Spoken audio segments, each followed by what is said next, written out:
في القلب شعاع يهديني نور الإيمان سرى فيني وبذكرك يا ربي দিনের পথে যারা চলতে যায় তাদের জন্য সবচেয়ে যে জিনিসটা প্রতিবন্ধক এবং বাধা সেটা হলো কুদৃষ্টি, চোখের গুনাহ। যদি তুমি চোখের পাক্কা হেফাজত করতে না পারো তো আল্লাহর মহব্বত পাওয়ার আশা বাঁধা এটা শুধু একটা তোমার স্বপ্ন থেকে যাবে, শুধু স্বপ্ন।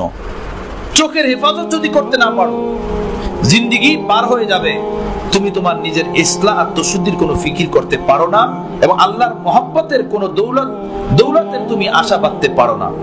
তো হযরত বলেন যে তুমি যদি চাও আল্লাহর মহব্বতের দৌলত, আল্লাহর প্রেমের দৌলত, তো সর্বপ্রথম তুমি নিজের চোখের উপরে তালা লাগাও, চোখের হেফাজত করো, চোখকে কন্ট্রোলে করো। আমি দেখতেছি সহজলভ্য পাপ যেটা অতি সহজে তাকে আল্লাহর থেকে দূরে সরাই দেয় সেটা হলো চোখের গুনাহ, চোখ হেফাজত না করা। আর চোখের এই গুনাহ এটা চাই সশরীরে ডাইরেক্ট কোনো নারীকে দেখা হোক অথবা নারীর কোনো ছবি দেখা হোক, তসবির দেখা হোক, উভয়টাই হারাম এবং নাজায়েজ, কবিরা গুনাহ। রাসূল পাক সাল্লাল্লাহু আলাইহি সাল্লাম বলেন যে কুদৃষ্টি এটা হলো চোখের জিনা, চোখের জিনা।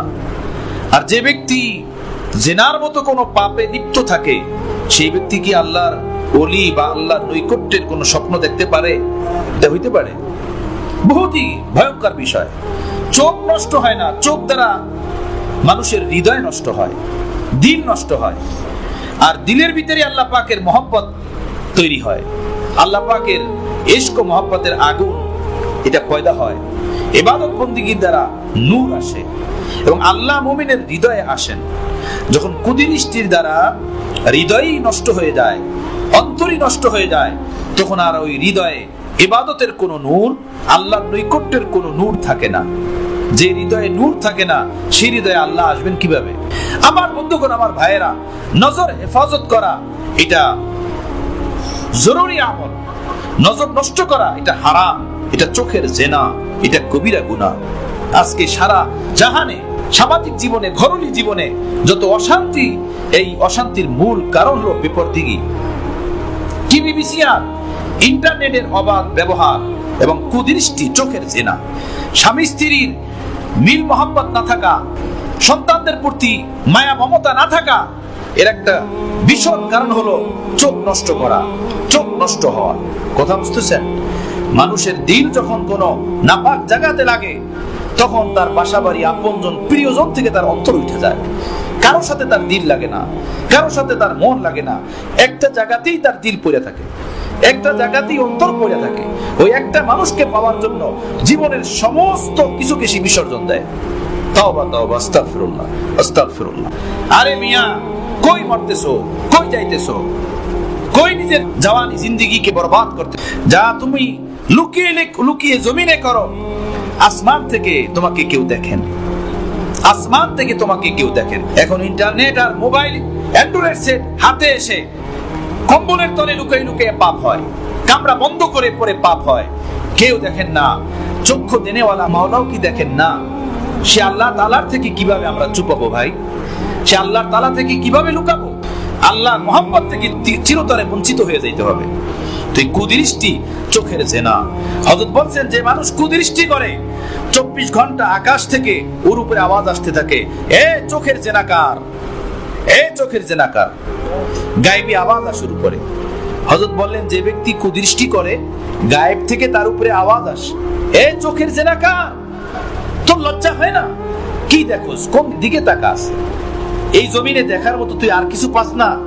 আসমান, জমিন, পাহাড়, পর্বত, লক্ষ কোটি বস্তু আমি আমার নিশান স্বরূপ বানাইছি, যেগুলোর দিকে তাকাইলে ভাবলে সেই নিশানি তোকে আমার দিকে টেনে নিয়ে আসবে। তুই সেগুলো দেখোস না, কি দেখোস?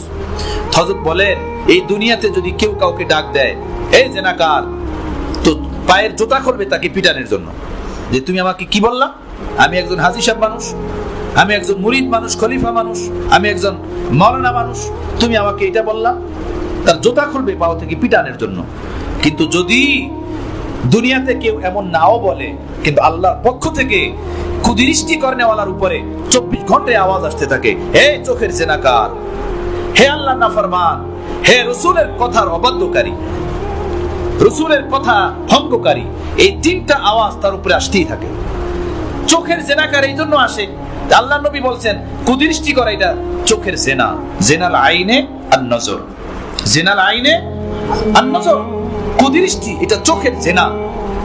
এজন্য এই ব্যক্তি জেনাকার আর আল্লাহ নাফরমান। আল্লাহ নাফরমান কেন? আল্লাহ তার পবিত্র কালামে পাকের ভিতরে বলছেন কুল্লিল মুমিনিনা ইয়াগুযু মিন আবসারিহিম, হে মুমিন বান্দাবান্দীরা তোমরা নিজেদের নজরকে নিচে রাখো, নিয়ন্ত্রণে রাখো। পুরুষরা ভিন নারীদেরকে দেখবে না, ভিন নারীরা ভিন পুরুষদেরকে দেখবে না, এটা চোখের জেনা। জালিকা আসকালাহুম, যদি নজর হেফাজত করতে পারো এই এক আমল তোমাদেরকে আত্মশুদ্ধির শ্রেষ্ঠ মাকামে পৌঁছে দিবে।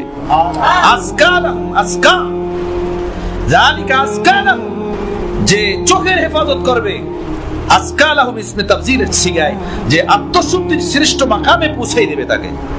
চিন্তা করেন চোখের হেফাজত করা। তো যে চোখের হেফাজত করলো না সে আল্লাহ পাকের এই আয়াতের নাফরমান। এজন্য তার উপরে আওয়াজ আসতে থাকে হে আল্লাহ নাফরমান, হে আল্লাহ নাফরমান। আর একটা আওয়াজ আসে হে আল্লাহর অভিশপ্ত বান্দা, আল্লাহর অভিশপ্ত বান্দা। কেন? নবী আলাইহিস সালাতু ওয়াস সালাম বদদুয়া করছেন, হে আল্লাহ যে নারীরা পুরুষরা পরস্পরে একে অপরকে দেখে এবং দেখার সুযোগ করে দেয়, আপনি উভয়ের উপরে আপনার গজব ফেলান, আপনার অভিশাপ ফেলান। হাদিস হলো এই লানাল্লাহুন নাযিরা ওয়াল মানজুরা ইলাই, যে ভিন নারীদেরকে দেখে ওই দেখনেওয়ালা পুরুষের উপরে আল্লাহর লানত। আর যে নারীরা ভিন পুরুষদেরকে দেখার সুযোগ করে দেয়, ছবির মাধ্যমে হোক, ভিডিওর মাধ্যমে হোক, অথবা ডাইরেক্ট এসে হোক, কল ফোনের মাধ্যমে হোক, আল্লাহ আপনি তাদের উপরে আপনার গজব ফালান, আপনার অভিশাপ ফালান, আপনার লানত ফালান। তো যে নারী পুরুষ কুদৃষ্টি করে সে যেন আল্লাহ নবীর এই বদদুয়ার খেলাফ করলো। তো তার উপরে আওয়াজ আসতে থাকে হে আল্লাহর লানত প্রাপ্ত বান্দা, হে আল্লাহর অভিশপ্ত বান্দা। এই তিনটা আওয়াজ তার উপরে আসতে থাকে 24 ঘন্টা।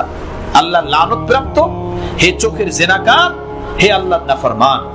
হযরত মজলিসের ভিতরে বললেন, বলো তোমাকে যদি এই দুনিয়াতে কোনো একটা মানুষ একবারের জন্য এইভাবে ডাক দেয় যে হে চোখের জেনাকার, হে লানত প্রাপ্ত বান্দা, হ্যাঁ হে আল্লাহর অভিশপ্ত বান্দা, বলো তার সাথে তুমি কিভাবে লড়াই করবা, তার বিরুদ্ধে তুমি কিভাবে লাগবা। দেখো দুনিয়ার কেউ দেখে না, কিন্তু কুদৃষ্টি করার কারণে গায়েব থেকে তোমার উপরে কিন্তু এই আওয়াজ প্রতিদিন অসংখ্যবার আসতেছে, অসংখ্যবার তোমাকে ডেকে ডেকে এই কথা বলা হইতেছে যে আল্লাহ নাফরমান, চোখের জেনাকার, হে আল্লাহর অভিশপ্ত বান্দা। আমার বন্ধুগণ, আমার ভাইয়েরা, চোখের হেফাজত বহুতই গুরুত্বপূর্ণ বিষয়। যার চোখ নিয়ন্ত্রণে নাই তার দিল নিয়ন্ত্রণে থাকে না, যার দিল নিয়ন্ত্রণে থাকে না তার অঙ্গ প্রত্যঙ্গ নিয়ন্ত্রণে থাকে না। হয়তো সে নিজের জীবনের উপরে নিজেই জুলুম কইরা ধ্বংস করে দিবে, অথবা নিজের জীবনকে পাপের মার্কাজে নিয়ে যাবে, নিয়া নিজের ঈমান ইসলামকে সেখানে ডুবাইয়া দিবে। আল্লাহ আপনি আমাদের সকলের উপরে মেহেরবানি ফরমান, আমরা যেন এই গুনাহ থেকে শতভাগ পরহেজ করতে পারি, তওবা করতে পারি।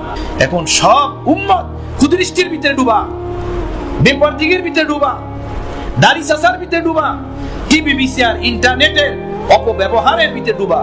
সেখানে তাদেরকে শুধু নামাজের ফজিলত শোনানো আর মক্কা মদিনার হজ উমরার ফজিলত শোনানো, এটা কোনো ভালো তবিব, ভালো ডাক্তার, ভালো রুহানি চিকিৎসকের আলামত না। হ্যাঁ, হযরত কেমন মানুষ ছিলেন?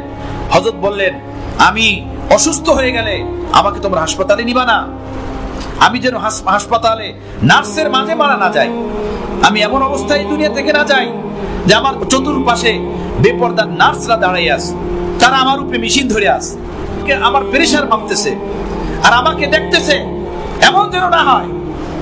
আমি আমার আশিক মুরিদ এবং আমার দেওয়ানাদের মাঝে আমি মরতে চাই। তো হযরতের মুরিদিনরা তাই করছেন, দামি দামি মেশিন নিজেদের টাকা পয়সা খরচ করে করাচির খানকাতে কিনে নিয়ে আসছেন, হাসপাতালে হযরতকে নেন নাই। আল্লাহ তাআলা হযরতের আশা পুরা করছেন। হযরত যখন দুনিয়া থেকে বিদায় নিছেন, খানকা বড় হযরতের আশিকিন, দেওয়ানা, খোলাফা, মুরিদিন, খাদেমিন মওজুদ ছিলেন তখন। কথা বুঝতেছেন আমার বন্ধুগণ? এতটুকু পছন্দ করেন নাই যে আমার অসুস্থ অবস্থাতেও আমার দেহের উপরে কোনো নার্স হাত দেখ। দেখেন ঈমান কেমন, ইসলাম কেমন, তাদের জিন্দেগি কেমন, আল্লাহ নুরানি, তাদের অন্তর কেমন। নিজের বউ মায়ের দিকে হযরত কোনোদিন তাকান নাই। হযরতের একমাত্র ছেলে হযরত মাওলানা মাজার সাহেব, ওনার স্ত্রী হযরতের বৌমা বলছেন যে আমি এই ঘরে 35 বছর যাবত ঘর সংসার করতেছি, কিন্তু আমার শ্বশুর আমার দিকে কোনোদিন তাকান নাই। সুবহানাল্লাহ বিহামদি, কোনোদিন তাকান নাই। যখনই ঘরুলি মুআমালাতে মশওয়ারার প্রয়োজন হয়েছে, হযরত চেয়ার আনাইছেন, হযরতের বরাবর পিছনে চেয়ার রাখছেন, হযরত এভাবে সামনের দিকে বসে কথা বলছেন, ঘরের বিষয়ে আলোচনা করতে হয়েছে। কারণ আম্মি জান তো অনেক আগেই দুনিয়া থেকে বিদায় নিয়েছিলেন। কথা বুঝতেছেন আমার বন্ধুগণ? সুবহানাল্লাহ বিহামদি। আমার ভাইয়েরা, আমরা সকলে হিম্মত করি, ফিকির করি, গুনাহ থেকে বাঁচা সহজ তরিকা হলো আসবাবে গুনাহ থেকে দূরে থাকা। আসবাবে গুনাহ থেকে দূরে থাকা। যে পরিবেশে গেলে, যে স্থানে গেলে, যে জায়গাতে গেলে আমি পাপে পড়ব, আমি সেই জায়গাতে যাব না। মা নারাজ হয় হোক, বাবা নারাজ হয় হোক, বোন নারাজ হইতেছে যে ভাগ্নির বিয়া, সেখানে যদি না যাই বোন নারাজ হয়ে যাবে, দুলাভাই নারাজ হয়ে যাবে, কিন্তু বিয়া সেখানে হইতেছে ঢোল বাঁশি দিয়ে, বেপর্দা দিয়ে, ছবি ভিডিও দিয়ে, গায়ে হলুদ দিয়ে, আমি সেখানে যাব না। সেখানে আল্লাহ নাফরমানি। বোন নারাজ হয় হোক, দুলাভাই নারাজ হয় হন, যে নারাজ হয় হোক, আমি সেখানে যাব না। আমার মা নারাজ হয় হোক, আমার কোনো পরোয়া নাই। সমস্ত জাহান যদি আমার খেলাফ চলে যায়, যেখানে আল্লাহ নাফরমানি হয়, আমি সেখানে যাব না। এই সকল পাক্কা আজম এরাদা করলি এরকমের জমানায় গুনাহ থেকে বাঁচা সম্ভব। কারণ বাপ মা দাওয়াত দেয় গুনাহের দিকে যাওয়ার, বন্ধু বান্ধব দাওয়াত দেয় গুনাহের দিকে যাওয়ার, ভাই বেরাদার দাওয়াত দেয় গুনাহের দিকে যাওয়ার। আপনি কোথায় যাবেন, কিভাবে বাঁচবেন? পাক্কা আজম এরাদা যদি না থাকে, গুনাহ থেকে বাঁচার কোনো রাস্তা নাই। আমার কবরে আমাকে যেতে হবে, আমার কাফনে আমাকে ঢুকতে হবে, মহানবুল আলামিনের দরবারে আমাকেই দাঁড়াতে হবে, আমার জীবনের ভালো মন্দ সম্পর্কে তাকেই হিসাবদিহিতা করতে হবে। কথা বুঝতেছেন? আমার হিসাবের জন্য কেউ দাঁড়াবে না। অতএব আমার জীবনটাকে সুন্দর বানানো, পবিত্র বানানো এবং আলোকিত বানানো, এর দায়িত্ব আমাকেই নিতে হবে। এর জন্য ফিকির আমাকেই করতে হবে। আমার ভাইয়েরা, আমরা অনেকে মনে করি আলহামদুলিল্লাহ আমি দাঁড়িয়ে আছি না, আলহামদুলিল্লাহ 5 ওয়াক্ত নামাজ জামাতের সাথে পড়ি, আলহামদুলিল্লাহ আমি টিভি দেখি না, আমার বাসায় টিভি নাই। ভালো কথা, সব সাইডগুলো ভালো। আলহামদুলিল্লাহ আমি মাদ্রাসা মসজিদে যাই, আলেম ওলামাদের মজলিসে যাই, সব ঠিক আছে। কিন্তু এক চোখের রাস্তায় আমি মার খেয়ে আছি, এক চোখ আমাকে বরবাদ করে রাখছে। কথা বুঝতেছেন? শালীর থেকে পর্দা করে না, জ্যাঠুস থেকে পর্দা করে না, রাস্তাঘাটে চোখ বাঁচায় না, নজর বাঁচায় না, পাক্কা দুনিয়াদার। হাজারো কাজ নেক কাজ করার পরেও এই ব্যক্তি পাক্কা দুনিয়াদার, পাক্কা শাহওয়াতে ডুবা, পাক্কা পাপের জগতে ডুবা। কথা বুঝতেছেন আমার বন্ধুগণ? এজন্য হযরত হাকিম ইবনে উম্মাদ বলেন 20,000 রাকাত তাহাজ্জুদ নামাজ এর চেয়ে উত্তম একটা কুদৃষ্টি থেকে বাঁচা। 20,000 রাকাত তাহাজ্জুদ নামাজ থেকে উত্তম একটা কুদৃষ্টি থেকে বাঁচা। কথা বুঝতেছেন? হাজারো তাহাজ্জুদ নিয়া আমরা কুদৃষ্টির ভিতর লিপ্ত, হাজারো দিনের কর্মকাণ্ডের সাথে আমরা পাপের ভিতর লিপ্ত, অন্যায়ের ভিতর লিপ্ত। কথা বুঝতেছেন? চোখে সুরমা দিয়ে, মাথায় পাগড়ি বেঁধে, লম্বা দাড়ি নিয়ে, লম্বা জুব্বা নিয়ে আমরা এই পাপের ভিতর লিপ্ত, বিপর্দিগের লিপ্ত। আল্লাহ আপনি আমাদের উপরে রহম করেন, আল্লাহ আমাদের উপরে রহম নাজিল করেন, যে রহম আমাদেরকে কুদৃষ্টির লানত থেকে দূরে সরাইয়া দেবে। হযরত বলছেন, হে আল্লাহ, যেই সুন্দর চেহারা, রূপ লাবণ্যতা আমাকে আপনার থেকে দূরে সরাইয়া দিবে, আল্লাহ আপনি আমাকে ওই রূপবতী চেহারা থেকে দূরে সরাইয়া দেন। আল্লাহুম্মা বাঈদ বাইনি ওয়া বাইনা খাতায়ায়া কামা বা'আদতা বাইনাল মাশরিকি ওয়াল মাগরিব। নবী আলাইহিস সালাতু ওয়াস সালাম দোয়া করেছেন, হে আল্লাহ আমার মাঝে আর গুনাহের মাঝে এমন দূরত্ব পয়দা করে দেন, যেভাবে পূর্ব আর পশ্চিম যেভাবে এক হইতে পারে না, এক হওয়া সম্ভব না, আমাকে আর আমার গুনাহকে এভাবে দূরে সরাইয়া দেন, পূর্ব পশ্চিমে সরাইয়া দেন। আমার সাথে আমার গুনাহের যেন কোনোদিন মোলাকাত না হয়, কোনোদিন সাক্ষাৎ না হয়, এতটা আপনি দূরে সরাই দেন আমার থেকে গুনাহ। কথা বুঝতেছেন? এখন মোবাইল খুললে তামাম জাহানের ছবি, তামাম বন্ধুদের ছবি, তাদের মেয়েদের ছবি, তাদের স্ত্রীদের ছবি, ভাবির ছবি, মামার ছবি, মামাতো বোনের ছবি, এগুলো সব মোবাইলে ভরা। আল্লাহ তওবা করার তৌফিক নসিব ফরমান আমাদেরকে, তওবা দান করে আমার ভাইরা, আল্লাহ তওবা দান করে। সচ্চা হারাম এগুলো, কবিরা গুনাহ এগুলো, চোখের জিনা এগুলো। এই থাকা অবস্থাতে আমরা কোনোদিন আল্লাহর মহব্বতের কোনো জাররা পাবোই না, কোনোদিনও সম্ভব হবে না আল্লাহর মহব্বতের কোনো এক দৌলত নসিব হওয়া, যদি এই পাপের ভিতরে আমরা লিপ্ত থাকি। আমার ভাই, কবিতা লেখা, গাওয়া, শোনা, কান্নাকাটি করা, এগুলো সব সহজ। তাকওয়া মতো জীবন বানানো এটা বহুত কঠিন, বহুত কঠিন। হযরত বললেন, শুধু শায়েখের দরবারে কাঁদে, হাদিয়া নিয়ে হাজির হয়, শুধু এইটা দেখো না, এইটা দেখেই শুধু তাকে দরবেশ মনে করো না, ওলি মনে করো না। আরে দরবারে তো সবাই কাঁদে, মসজিদে তো সবাই কাঁদে, বাইতুল্লাহে তো সবাই চোখের পানি ফেলায়।